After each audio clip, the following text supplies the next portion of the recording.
안녕하세요. 김나nel입니다. 성경이 완성된 이후부터는 성경에 기록되어 있는 모든 은사가 중지되었다는 은사 중지론을 많은 사람들이 따르고 있습니다. 여기는 보수교단에 속한 목회를 참 많은데요. 그러다 보니까 한국 교회 안에서도요, 많은 크리스찬들이 현재 은사 사역자들 일단 색안경부터 끼고 바라보는 그런 좋지 않은 그런 풍조가 팽배했습니다. 대표적인 은사인 그 방금만 해도요, 복음 사역자들 간에도 얼마나 논란이 많습니까? 비판하는 그런 사역자들 보면요, 방언을 그 귀신이 접신대서 산다고 그렇게 말하는 사람도 있고요. 현재 한국 교생에는 그 모든 방언, 그러니까 100%다 귀신 방언이라고 아예 노골적으로 그렇게 단정짓고 그렇게 비판하는 사역자도 있습니다. 이뿐만 아니라 그 신유 사역이라든가 아니면 직통 계시를 받는다든가 꿈이나 환상을 본다든가 아니면 음성을 듣고 그 예언을 발표한다거나 이런 그 모든 음성으로 듣는 모든 이런 것들 말입니다. 이런 것들을 분별해 보지도 않고요. 무조건 귀신으로 하면서 그렇게 비판하고 있는 그런 안타까운 현실도 많이 봅니다. 최근에 보니까 축사신유 사역하는 그 박혁 형제 말입니다. 그 박혁 형제를 놓고도 그 노골적으로 비판하는 그런 채널이 여럿 생기고 있더군요. 이 젊은이는요, 고 TV 조슈아 목사의 애제자입니다. 원준상 선교사는 신유 사역을 해도요, 무조건적인 그런 비판은 현재 하지 않는 것으로 압니다. 그렇게 비판이 가해지는 경우가 방언에 대한 것만 그 많이 비판이 가해지고 현재 신유 사역에 대해서는 크게 그 논란이 되고 있지 않은데요. 유독 박혁 형제라는 이 그 젊은 사역자의 신요 축사 사역에만요, 많은 채널에서 그렇게 노골적으로 비판한 것을 보았습니다. 아마 그렇게 만만한가 봅니다. 그래서 비판을 하지 않는가 생각해 봅니다. 정말 안타깝습니다. 자신이 잘 모르는 분야 같으면요, 그냥 가만히 있는 것이 제일 좋습니다. 마치 자신이 하나님인 것처럼요, 자신이 다 아는 것처럼요, 그렇게 비판을 하면은 많은 사람들이 그 자신을 그 사람보다 더 우위에 놓고 그렇게 바로 보는 그런 안 좋은 그런 그 현상도 사실 있거든요. 그러다 보니까 그렇게 비판을 하게 되면은 자신이 마치 대단한 사람처럼 그렇게 사람들이 그렇게 여겨줄까봐 그래서 이제 그렇게 비판을 하는 것을 보는데요. 저는 마음이 영 편치 않습니다. 자신이 마치 하나님인 것처럼요, 그렇게 비판해서는 안 됩니다. 모르면요, 그 분야에 대해서 잘 모르면요, 성령 사역에 대해서 사실 모르면 가만히 있는 것이 제일 좋다는 겁니다. 그 사역이 만약에 성령님이 하시는 그런 성령 사역이 맞다면요, 본인은 성령 회방제를 짓는다는 사실을 반드시 알아야 합니다. 자제가 필요하다는 점을 분명히 말씀드립니다. 오늘은 성령의 은사 중에요, 직통계시라 그 음성으로 그 듣고 예언을 발표하는 그 모든 것을요, 분별하는 법에 대해서 한번 다뤄보고자 합니다. 그러니까 음성으로 들려지는 그 모든 직통계시라든가 그 예언을 발표하는 그 모든 것 말입니다. 거기에 대해서 한번 분별 기준을 한번 제시해 보고자 합니다. 성부 하나님의 음성은요, 외부에서 들리는 경우라고 보시면 됩니다. 그러니까 구약의 어린 사무엘이 그 성전에서 여호와를 섬길 때 사무엘아 사무엘아 하는 그런 하나님의 음성을 듣게 됩니다. 어린 사무엘이요, 한 번도 하나님의 음성을 들어본 적이 없거든요. 그러다 보니까 세 번이나 이렇게 사무엘을 부르는 하나님의 그 음성을 들었지만요, 엘리 제사장이 자신을 부르는 줄 알고요, 엘리 제사장을 찾아가서 불렀느냐고 그렇게 묻고 있지 않습니까?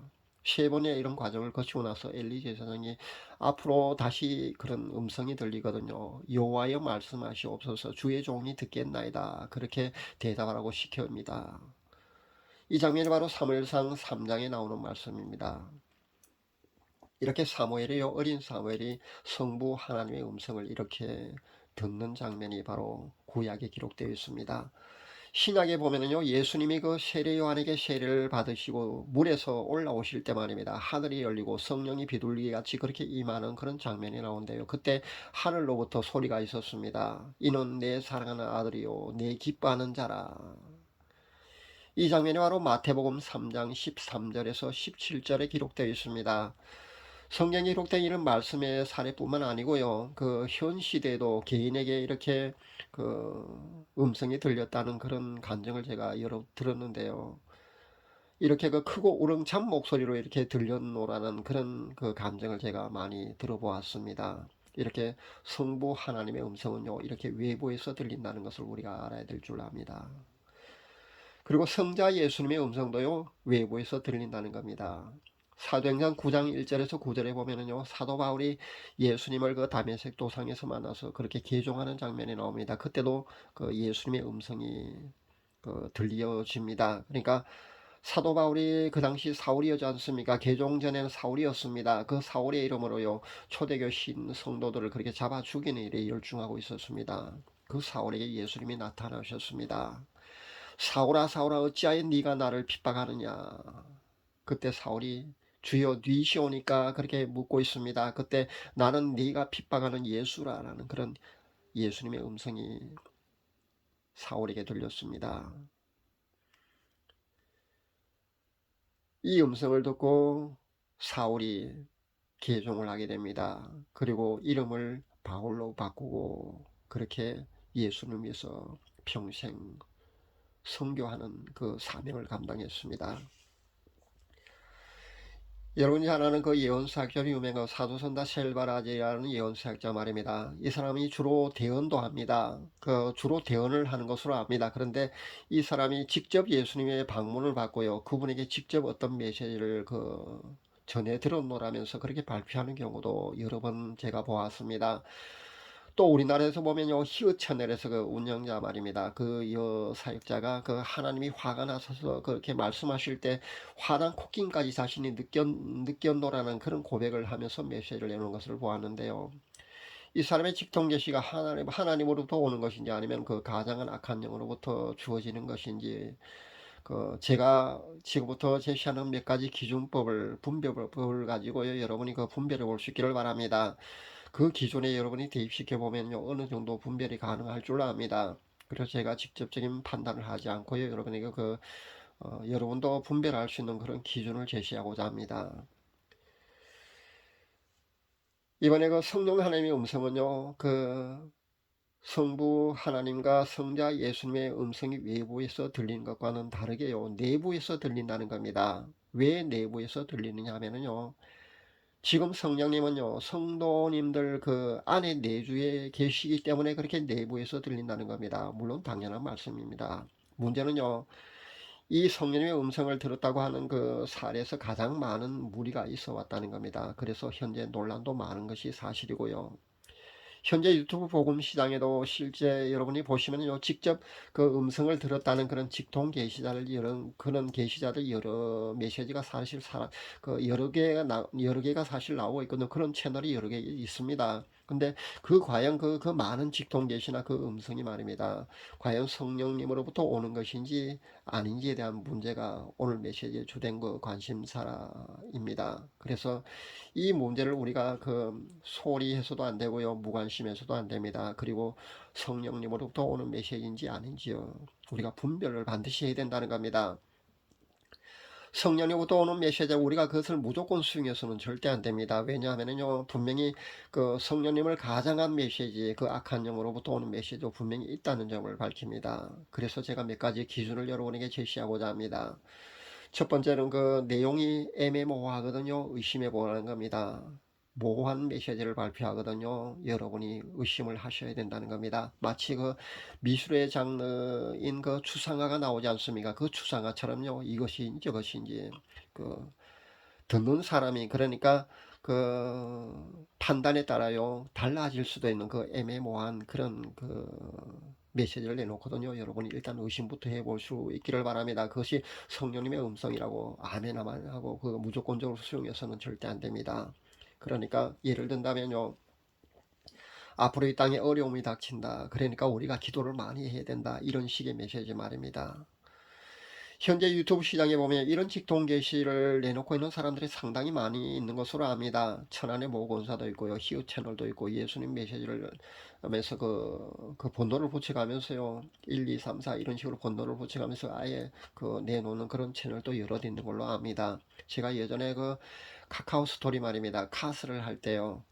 금식과 기도를 아예 초인적으로 하는 기도원에서 살고 있는 남자 집사님을 보았는데요. 이분이 그동안 받은 계시를 모아서 책을 한 권 출간했거든요. 수백 개의 메시지를 모아서 책을 한 권 출간했는데요. 그 메시지를 요약해 보면은요, A4 용지 한 장도 채 안 된다는 겁니다. 이분은 세상 학문의 깊이가 짧아서인지는 몰라도요, 메시지 내용 그러니까 받은 내용의 어휘가 말입니다. 초등학생이 구사하는 정도의 그런 어휘로 메시지를 내놓은 것을 보았습니다. 여러 편을 읽어보고 제가 느낀 점은요, 그냥 성경 말씀대로 살라는 내용이 다였거든요. 그러니까 기록된 하나님의 말씀인 성경만 보아도요, 된다는 겁니다. 특별한 내용이 없는데요. 기도해라, 찬양해라, 감사해라, 회개해라, 이런 내용밖에 사실 없었거든요. 그런데 이런 내용을 굳이 책으로까지 발간해야 하는 정도인가? 저는 의구심의 고개를 그냥 젓고 말았던 적이 있었습니다. 그러니까 발표하는 내용이요, 모호하거든요. 애매모호하거든요. 그것이 성령의 그 음성으로 들리는 진짜인지 아닌지 여러분 의심해 보라는 점을 여러분 잊지 마시기 바랍니다.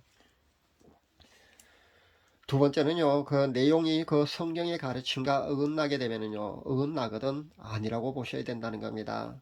애국 운동을 한 그 제이 목사 문제 말입니다. 드디어 그 언론의 집중 포화를 맞았습니다. 저는 그렇게 언론의 집중 포화를 언젠가 맞을 걸 예상했거든요. 그러니까 현재 큰 논란이 되고 있는 그 현실도 여러분 아마 보고 계실 줄 압니다. KBS 시사 직격 그리고 애국 그 운동을 하는 그 제이 목사 문제가 시사 직격에서도 다룬 걸로 압니다. 그리고 MBC PD 수첩에서도 아마 그렇게 다룬 걸로 아는데요. 그리고 각 방송사마다요, 짧게라도 아마 거의 모두가 아마 다루지 않았나 저는 생각해 봅니다. 이로써 한국 교회는요, 하나님의 영광을 가리우고 부정적인 그 이미지를 잔뜩 그렇게 끼쳤다고 보면 됩니다. 그런 피해를 끼쳤다고 보시면 됩니다. 제가 지난번에 다룬 것처럼요, 그 한국교회 대형 교단에서 발빠르게 미리 그 제이 목사에 대해서 분명한 입장을 그 내놓았더라면 참 좋았을 텐데 하는 그런 아쉬움도 있는 것이 사실입니다. 최근에 그 통합교단에서 집회 참석 금지 정도로 그렇게 판단을 했지 않습니까? 이런 안일한 대처로요, 결국은 그 모든 그 제이 목사가 한 그 책임 말입니다. 그 피해를요, 한국교회 전체까지 그 같이 짊어지게 되었다는 겁니다. 현재 한국교회 전체가요, 이 문제로 인해서 많은 피해를 아마 그 끼쳤다고 보시면 됩니다. 앞으로도 계속 끼칠 것 같습니다. 한국 대형 교단에서는요, 발빠르게 이 제이 목사에 대한 그 어떤 그 분명한 입장을 밝혀야 합니다. 그렇지 않으면요, 앞으로도 그 많은 피해를 끼칠 겁니다. 여러분이 그 언론 보도를 볼 때 말입니다. 좌파 언론의 그 편향된 보도에 그 여러분이 휘둘려서는 안 됩니다. 저도 잘 알고 있습니다. 그러나 그 MBC PD 수첩 말입니다. 그 전력을 우리가 잘 알고 있지 않습니까? 광우병 사태 그런 엉터리 그 방송도 한 그 채널이 바로 PD 수첩 아닙니까? 그런데 우리가 그 프로를 볼 때 말입니다. 팩트만 보셔야 합니다. 결국 그 팩트만 본다 해도요. 결국 제 목사는요. 돈 문제거든요. 돈 문제가 가장 심각한 문제였지 않습니까? 애국 운동을 하니까 그 모든 것을 우리가 이해해 줘야 됩니까? 그렇지는 않습니다. 그 사람이 그 핍박을 받는다고 한국교회 전체 목회자를 대신해서 그 한국교회를 대신해서 그 사람이 핍박을 받는다고 여러분 보십니까? 그렇지 않습니다. 결국요, 그 다 드러났지 않습니까? 팩트만 보아도요, 결국 돈 문제거든요. 교회 정관도 본인이 그렇게 마음대로 그 교회 재정을 사용할 수 있도록 그렇게 뜯어 고치는 게 어디 있습니까? 그것은요, 사이비 이단 집단 같은 데서는 가능한 그런 일이지 않습니까? 여러분도 피세고 허름한 그 사택에 살고 있다고 그 제이 목사가 청빈한 삶을 살고 있다고 그렇게 속았을 줄로 압니다. 저는 처음부터 믿기지 않았습니다. 그런데 많은 사람이 이것을 속고 있더군요. 그런데 그것이 아니라는 것이 현재 드러났지 않습니까? 그래도 아직도 빠져나오지 못하고 거기에 그 남아있다면요, 아마 골수 추종자뿐이라고 저는 생각해 봅니다. 대형교회 다른 목회자가 아들에게 교회를 물려주면요, 세습이고요. 제이 목사가 아들에게 물려주면요, 승계라고 여러분 보십니까? 그거는 아니지 않습니까? 이것은요, 공의 하나님의 기준에 보아도요, 있을 수 없는 일입니다. 그렇다면 이렇게 그 메시지를 내놓는 것이 그 정상이라고 여러분 보십니까? 현재 그 제이 목사는요, 자신이 속한 교단에서 면직 처분을 받은 걸로 압니다. 그리고 교회 정관도요, 그렇게 목사가 마음대로 교회 재정을 그렇게 마음대로 쓸 수 있도록요, 그렇게 바꾼 것만 보아도요, 아마 이렇게 계속 나가다가 결국은 그 현재 아직까지는 그 한국 교회 그 대형 교단에서 다 그렇게 이단으로 정죄받지는 않은 걸로 압니다. 그렇게 받지는 않았지만요. 아마 내년쯤이면 아마 더 많은 무리를 일으키게 되면 아마 그렇게 이단 정죄를 받지 않을까 저는 생각합니다. 그렇게 된다면요, 이 제이 목사는 결국 새로운 교단 하나를 만들지 않을까 그런 그 생각을 해봅니다. 지금 따르는 골수 추정점에도 한 4, 5만 정도, 많게는 한 5만 명 정도로 보거든요. 그렇다면은 적게는 한 3, 4만 명 정도, 많게는 한 5만 명 정도가 된다고 본다면은요, 내년 정도 되면 한 3, 4만 명 정도 준다고 봤을 때요. 그 골수 추종자들을 데리고 아마 새로운 교단도 충분히 만들지 않을까 저는 생각해 봅니다. 그러니까 제가 말씀드린 것이 충분히 가능한 시나리오라는 겁니다. 보통 이런 수순을 밟거든요. 아마 한국 교회가요, 지금처럼 이렇게 어정쩡한 그런 스탠스를 취하게 되면은요, 타교단에서도요, 그를 앞으로 내년 정도 되면 아마 이단으로 다 정지하지 않을까 저는 생각해 봅니다. 지금까지는 그 어정쩡한 스탠스를 취하던 교단도 아마 내년 되면은 그렇게 정제를 하지 않을까 생각해 봅니다. 그렇다면요, 풍부한 그 현재 자금력이 있지 않습니까? 그것을 바탕으로 해서 아마 새 교단을 만들지 않을까 그런 생각을 해봅니다. 정말 안타깝습니다. 이런 경우 말입니다. 이런 경우를 메시지를 내놓는 직통 계시를 받았다고 하는 사람 말입니다. 여기에 대한 그것을요, 공의 하나님의 잣대로 본다면은요, 똑같이 보아야 된다는 겁니다. 다른 대형 교회는요, 아들에게 물려주면 세습이고요, 제2 목사가 아들에게 물려주면은요, 승계라고 보는 것은 잘못이라는 겁니다. 똑같은 잣대로 하나님 보신다고 우리는 알아야 합니다. 이 외에도요, 제가 지난번에 모 여목사가 이혼한 여집사가 재혼하게 되면은 자식에게 딸린 자식에게 피해를 주기 때문에, 상처를 주기 때문에 재혼하지 말고 성인샵에 가서 자위 기구를 사서 혼자 해결하고 재혼하지 말라고 성령님이 알려주셨다면서 그렇게 상담해 놓으라는 그런 그 사례를 발표하는 것을 제가 채널에서 보았는데요. 이런 경우도 똑같다는 겁니다. 이것을 성경적인 기준으로 본다면요, 이거는 말도 안 되는 이야기지 않습니까? 그런데도 성령님이 알려주셨다고 이렇게 발표를 하는 것을 보았는데요. 이것은 말도 안 되는 얘기입니다. 이렇게 분별해 보시면 된다는 겁니다. 그러니까 하나님 말씀이요, 성경의 가르침과 어긋나게 되면요, 그것은 성령님이 주신 메시지가 아니라고 우리가 봐야 된다는 겁니다. 그러니까 하나님으로부터 오는 것인지 아닌지를 정확하게 분별하는 가장 좋은 방법은 바로 성경 말씀이라고 우리가 알아야 될 줄 압니다. 그렇게 분별해 보시면 됩니다. 그리고 세 번째는 성령님의 음성은요, 자질구레하게 우리 일상사, 그러니까 미주알 고주알 상시하게 이것은 이렇고 저것은 저렇고 하는 그런 식으로요, 그렇게 세시하게 그렇게 들려주지 않는다는 것을 알아야 합니다. 간단 명료하게요 들리는 것이 바로 성령님의 음성이라는 점을 분명히 우리가 알아야 될 줄 압니다. 그러니까요, 귀신과 통화하는 사람 보면, 귀신과 얘기하는 사람 보면 하루 종일요, 그냥 개인적인 시간만 있으면요, 하루 종일 중얼중얼 계속 누구랑 얘기를 한다는 겁니다. 속살거리는 귀신, 그러니까 귀신은요, 귀에다가 속살거리거든요. 그렇게 알려주거든요. 저 사람은 어떻고, 저 사람 주머니에 돈이 얼마 들었고, 좀 고급 귀신은요, 그것을 다 합니다. 그 사람 생각까지도 읽습니다. 그렇기 때문에 일일이 그런 것을 다 알려줍니다. 그런데 성령님은요, 절대 인격적인 분이시기 때문에 그렇게 알려주시지 않는다는 것을 우리가 알아야 합니다. 자신에게 그렇게 들리는 음성이 만약에 있다면요, 그것은 성령님이 아니라고 우리가 판단을 할 줄 알아야 합니다. 그렇게 분별하고요, 대처하셔야 된다는 겁니다. 잘못하면요, 그것을 성령님의 음성으로 그렇게 받아들이게 되면요, 계속해서 그런 음성이 들린다는 것을 우리가 잊어서는 안 될 줄 압니다. 모 여목사, 제가 조금 전에 설명한 그 여목사도 똑같습니다. 그렇게 계속 그것이 성령님의 음성이라고 받아들이면요, 계속해서 그렇게 성경 말씀과 어긋난 내용의 어떤 그런 말씀이 계속해서 주어질 겁니다. 조심하셔야 합니다. 네 번째는요, 좀 고차원적으로 그렇게 주어지는 경우는요, 성경 말씀으로도 주어지는데 아닌 것도 있다는 것을 우리가 알아야 합니다. 하얀 신발 때 말입니다. 이 하얀 신발로 온 세상이 다 시끄러울 때 말입니다. 개인적으로 기도 응답으로 받은 음성 중에 말입니다. 너희가 무슨 독을 마실지라도 해함을 입지 않는다는 그런 아마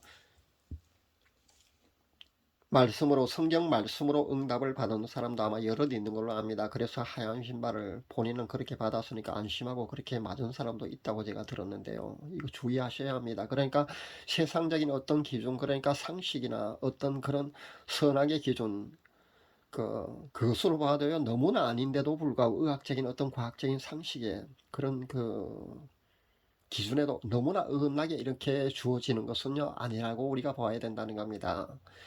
그런데 실제 이것을요, 성경 말씀으로 주어졌다고 100% 성령님이 내게 알려주신 기도 응답으로 알려주신 것으로 그렇게 봤고요, 하얀 신발을 신은 사람도 있습니다. 그러니까 조심하셔야 합니다. 좀 고차원적으로 가면 이렇게 주어지기도 한다는 겁니다. 다섯 번째는요, 더 고차원적으로 미혹의 말씀, 그러니까 분별치 어려운 메시지가 나올 수도 있습니다. 아주 애매모호하게요. 에덴 동산에서 이브를 미혹해 하는 사탄 말입니다. 그 뱀이 그렇게 미혹의 말씀을 줄 때요, 이브를 넘어지게 할 때 그렇게 했다는 것을 우리가 잊지 말아야 합니다. 실제 나오는 이 메시지가요, 성령의 음성처럼 정말 내용도 크게 어긋나지 않고 그렇게 주어지기도 하는데 결국 아닌 것도 있다는 것을 우리가 알아야 합니다. 이런 것은요, 고도의 영분별 은사가 있는 사람만이 분별할 수 있습니다.